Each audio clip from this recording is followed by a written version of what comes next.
Hello everyone, odedex here and welcome to another video tutorial.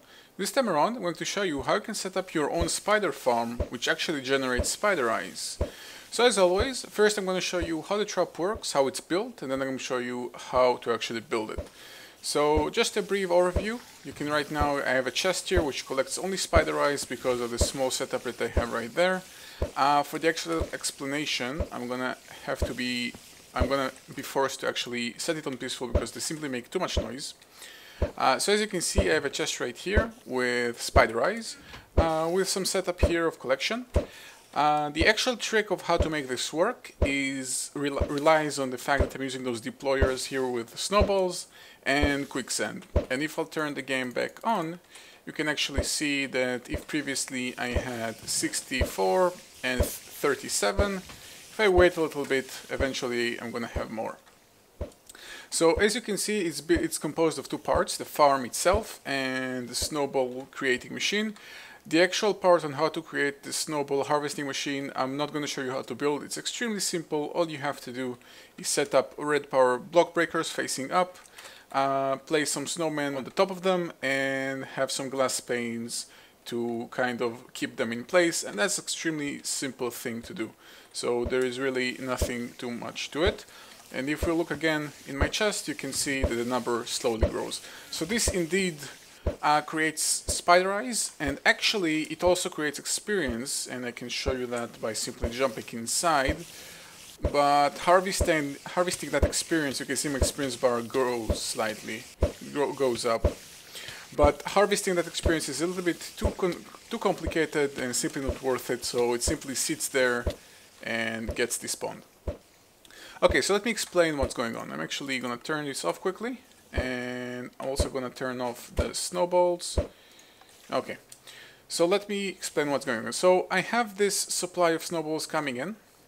Specifically for, if you want some maths, I'm harvesting 16 snowballs every 0.4 seconds, and I'm using 9 times 4 or 36 snowballs every 1 second. So I'm basically creating a little bit more than I need, so there is a slight bit of surplus. If you really want to, you can find the perfect balance of numbers. So I have a hollow area of a 9 by 9, so a total size of 11 by 11 in terms of the glass. The glass is basically a casing to go inside because spiders can climb on the walls, so it's completely encased. It just shows glass just so I can see what's going on inside. And there are deployers on each side, of course, facing on the inside. All of them are filled up with snowballs, so there are 9 times 4. They're all connected to red power pneumatic tubes, which are set up on a timer. At the bottom of the trap, there is one layer, and one layer only, of quicksand. So if I can break that quicksand, you can see that below the quicksand there is something else, and there are transposers. So there is one layer of quicksand and one layer of transposers. All of the transposers are facing up, and this is basically the trick on how exactly it works. So let me show you exactly a couple of interesting facts about spiders. Okay, so set up quickly this very small testing area. I've got myself, let's get some spider caves. By the way, I'm using cave spiders, not normal spiders. It's kind of important, but it's not a must. Cave spiders right here.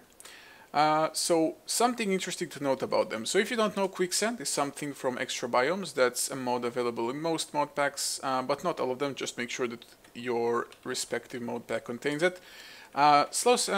Quicksand is a very interesting block. It simply slows you down until the point where you can move to the sides, but you can't go up. If you have flight, you can fly up. But if you get stuck in it, you're gonna have to either break it quickly or make your way to the side, but usually you'll get start suffocating. Now when you reach the point where your head is actually in the quicksand, you actually suffocate and eventually you will die. Now I'm wearing a full set of graviton suit armor and nano suit armor, so barely taking any damage. Now quicksand also works on monsters. So for example, let's take a villager. Let's take a villager egg, and spawn him in here, and you'll be able to see that it acts the same on him as well. So it starts sinking and eventually will start taking damage. Okay, and this is where the cave spiders come into play. Now I changed my mode back to normal, back to difficulty normal. So you'll see that when I place them, they fall right through. Now they still take damage, they do get suffocated, but they don't get slowed down. And that will not change. Let's get a diamond sword to dispatch this spider quickly. And that effect will not change no matter how hard you try. Even if you put 2 layers of quicksand, sorry, they will still just fall through. Now, they will still take damage, it will still kill them, but they just fall through. So this is a problem. But the way I solved it is simply by placing, as you can see right here, all those transposers at the bottom of the quicksand.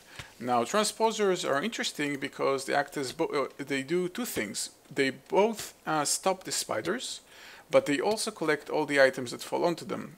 Transposers have a very interesting characteristics that when you place them in any sort of fashion, any item falling on the top of them simply goes through to the bottom exit. So no matter what happens, it will always happen, and the interesting part is that it also happens with quicksand. So even if quicksand slows the descent of the item falling, it still takes some time, but eventually that item will go through and the transposer will let it through.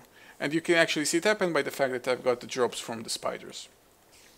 So those are the basic mechanics, and just to top it off, using Shadow Dragon's Soul Shards cage, collecting cave spiders. Now, an easy method to actually collect the cave spider souls is if you're playing with Thumbcraft. Great wood trees are something that's added to the world generation, and I've got here actually a prime example. Sometimes they'll spawn with cobwebs, sometimes they don't. You're interested in the cobwebs type because when they're spawning, you will see, right now I have an empty soul shard. At the base of the tree, there is always, but only when they're cobwebs, there are always a spider spawner, and right below it there is a chest. Now right now I'm playing on peaceful, so the spider disappeared right after appearing, but if I'm gonna wait a bit, it's gonna reappear, and there you go. And when I kill it, I'm gonna collect his soul, and whenever I have a soul shard with an actual soul, I can simply right click the cage and I've collected 200 souls. So 5 more trees like that, and that yields basically a tier 5 shard, and also you've got a treasure chest with some loot. And then, most importantly, are the snowballs. Now, deploying snowballs are extremely important here because when a deployer deploys a snowball, it doesn't do any damage to anything. No monster will take any damage from it, at least no spiders. However, the monsters will be tagged as if a player had hit it. And this is important because this is a vanilla mechanic to Minecraft, that whenever a player tags a monster, or for that case, a deployer deploying a snowball, that monster will be still killed as if a player killed it if he dies within 5 seconds. That means that usually enemies such as spiders, if they die from falling, they will never ever drop eyes. It's simply not going to happen. However, when you tag them using those snowballs, they will, assuming they die within 5 seconds. Now, it's still not 100%, it's still the same percentage as if you would kill them manually, but this is the way you automate this. This is the way you can harvest the spider eyes easily and basically automatically and leave it alone. So the key part basically are those deployers with the snowballs. Okay, so let's get to building. Now again, I'm gonna skip this part entirely. This is extremely easy to set up. Just block breakers up on top, tubes on the bottom, and snowmen on the top. However, I'm gonna use the same infrastructure for the actual snowballs, so I'm gonna cut this off and start using this same thing. So let's get started. Alright, so first let's create a trap, and I'm gonna elevate it above ground so it will be simply easier to interact with. I'm gonna kind of roughly pick a number. Let's go like this high, and then create the framework. So again, remember, I'm using a hollow 9x9, so that's an outer edge of 11x11. So that's 1, 2, 3, 4, 5, 6, 7, 8, 9, 10, 11. 1, 2, 3, 4, 5, 6, 7, 8, 9, 10, 11, and complete the square. Once your square is completed, you can have 2 choices. However, I really suggest doing what I'm going to do right now. which is set up all the transposer like this. Basically, you want to set up all the transposer facing up, and you know when they're facing up when the small hole is on the bottom. And this is important because if you're gonna do it the other way around, like place the quicksand first and place the transposers like this, then you're gonna need to start rotating them, and this is kind of annoying. So this is just a quick suggestion. You don't have to follow it if you don't want to, but I think it helps. So it's a kind of a slow and boring process, but at least it's faster than placing every transposer and then rotating it. So place all the transposers like this. Okay, so once you've finished up setting that array of transposers, go ahead and place one layer of quicksand. Now, if you're not familiar with quicksand, it's again an extra biomes block which is randomly generated in the world, and usually you find it in jungle areas. And usually be careful of it because it can kill you. It really can kill you if you are not careful. Okay, so just place one layer. On the outer edge of that layer, it doesn't really matter what you do with it. You can even keep it completely empty, or actually, no, you know what? You can't leave it completely empty because then the spiders will be able to run out from the edges of the quicksand. So I'm using glass to seal it in. You can use whatever material you want. On the top edge of that same outer layer, this is where you want to be placing your deployers. So you're going to be using 9 to each side, because again, the size of the room is 9 by 9 hollow, so that's 11 by 11 total, so 9 on each face. If you want to have a larger room, it's up to you really, but that's kind of the minimum side if you're using the soul cages from soul shard mods. Otherwise they're gonna be probably spill out, but using this amount is pretty much safe. And from here on in, it's simply completing the cage. So encase it completely, give it a nice height. I think originally I've used a total of 3 hollow blocks inside, so I'm gonna do pretty much the same thing here. So let me do it just now. Okay, so before completely encasing the thing in glass, let's actually place our cage. Now, a tier 5 cage has a very interesting property. Let's actually get one more of those tier 5 soul shards. So I'm gonna use NEI to help me out here. Spawn a tier 5 shard and just use a spider, spawn it and kill it. Automatically turns into a tier 5 shards. Obviously, if you're gonna do this on survival, this is probably gonna take quite some more time, or at least 5 spawners. When you destroy a spawner with the shard, it's 200 souls, so that's gonna make things easier. Okay, so I'm gonna be placing the cage in the middle of the thing, placing it directly on the quicksand. However, before turning it on, since we're already using red power in this build, there is no reason not to continue using it to make things a little bit more convenient. So a tier 5 shard has the property of actually reacting to redstone. When it receives signal, it will not work.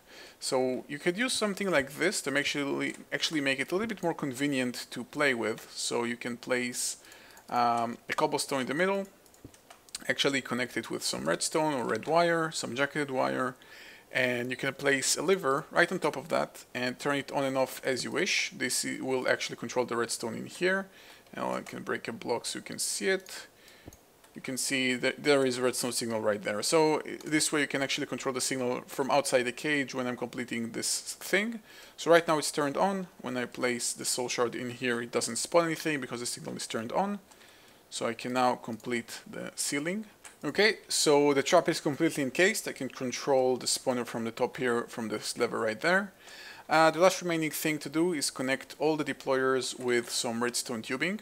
So you can also send the signal to actually shoot the deployers, both for this, basically send a signal, and also to obviously move all the snowballs around wherever you need them, or basically you need them everywhere, so move it all around the deployers.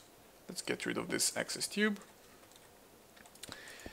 And once this is completed, just the last remaining thing to do is connect it to the actual Snowball creation system.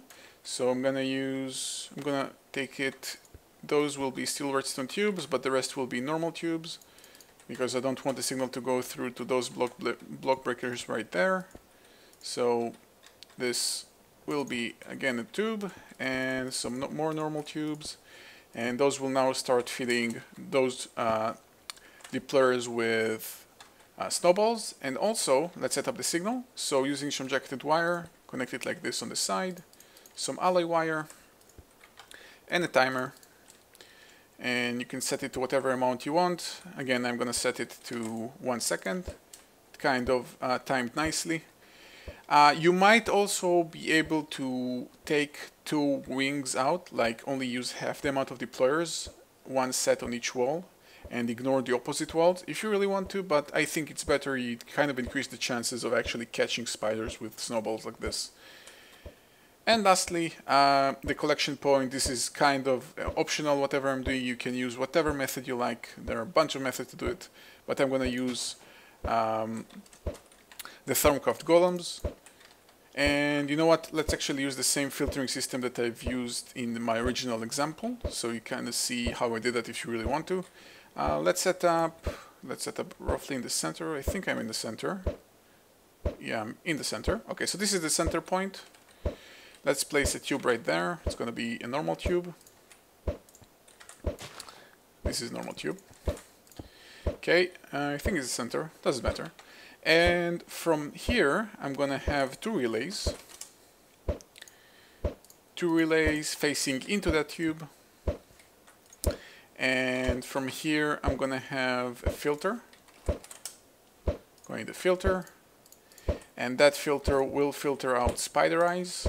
So only spider eyes will be able to go into that filter from those tubes.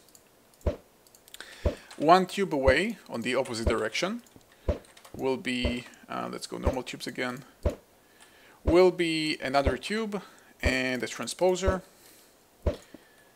that will simply destroy all the items. Again, many methods to do it. I'm going to use Buildcraft void pipes. So let's get an obsidian pipe and a void pipe, just so I can easily get rid of anything else, because I'm not interested in strings and I'm not interested in anything else. You can of course collect strings if you want to, but there is nothing to it. And just apply a wooden golem to each relay. And that's pretty much it. The last remaining thing to do is turn it on. Spiders will start spawning. They will start dying. And whenever they die, hopefully they actually drop spider eyes.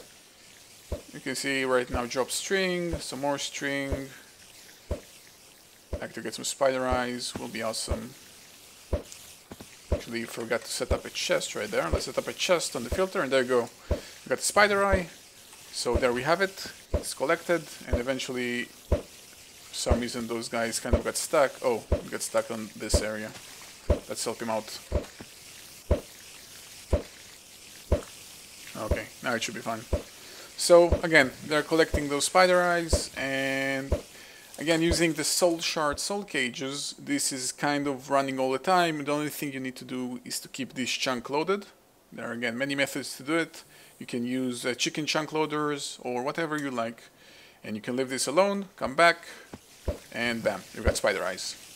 Okay, so if you guys have enjoyed this tutorial, please leave a like, comment and subscribe. Thank you guys for watching, and I'll see you guys next time.